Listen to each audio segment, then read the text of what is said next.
I was born with a rebellious streak. I literally can't understand what people want from me. My foster mother said my brother could go to school, but I couldn't because he had something extra that I didn't have. So that night, I took the scissors and snip, cut it right off him. My foster parents were furious. They beat me senseless and gave me to the old bachelor in the village. I put rat poison in his dinner that same day. The old pervert ended up in the hospital, and I got sent back home. My foster parents refused to feed me, saying they'd starve me to death. Fine then, if I can't eat, nobody eats. I ran to the fields and burned every damn crop in the village to the ground. So when my biological parents finally found me, the whole village was celebrating with drums and firecrackers. My foster mother grabbed my mom's hands, tears streaming down her face. Your daughter's got serious mental issues. You better get her brain checked. My mom didn't understand what she meant at the time. Not until I got home and their adopted daughter started her sob story right in front of me. Pearl, your old room gets the most sunlight and I'm used to it now. Can you let me have it, please? I looked at her with pity. Megan, will you die without sunlight? No. Megan spread her hands. But the doctor said I have poor circulation. I need 8 hours of sunlight every day, so you'll have to make do with the maid's room. I need the other rooms too. She said this like some plantation mistress informing the help. She didn't even wait for my response before having my stuff thrown into the maid's quarters. Looking at her retreating figure, I laughed. Then I went to the hardware store and bought 18 space heaters. In the dead of night, I snuck into Megan's room. First, I slipped a sleeping pill into her mouth, then placed all the heaters around her bed, cranked every single one to maximum, then plugged them all in. An hour later, Megan let out a pig-like squeal. She was nearly roasted alive, her whole body red, her face covered in angry welts. Mom and Dad rushed her to the hospital overnight. When they got back and checked the security footage,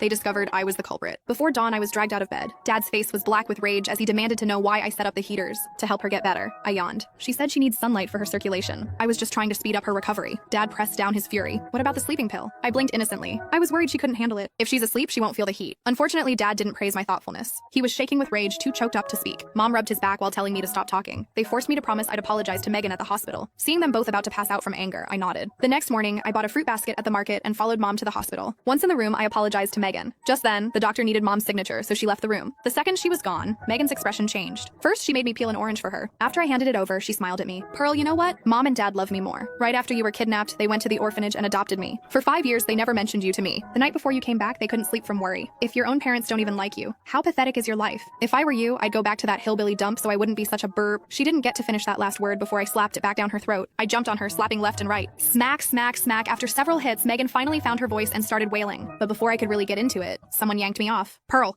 what the hell are you doing? I looked up. It was my brother, whom I hadn't seen in ages. Yesterday when I got home, Mom and Dad said he was on a business trip. I spotted the small suitcase by the door. He must have come straight from the airport, but judging by how worked up he was, he clearly wasn't here for my homecoming. Sure enough, after checking Megan's injuries, he pointed at my nose and cursed. Are you insane? I told him, nope. Megan started crying beside him. Brad, what should I do? Pearl really doesn't like me at all. I just asked her about her past life and she started hitting me. Maybe I should just move out. Her tears had Brad's heart breaking. He grabbed my wrist with a cold face.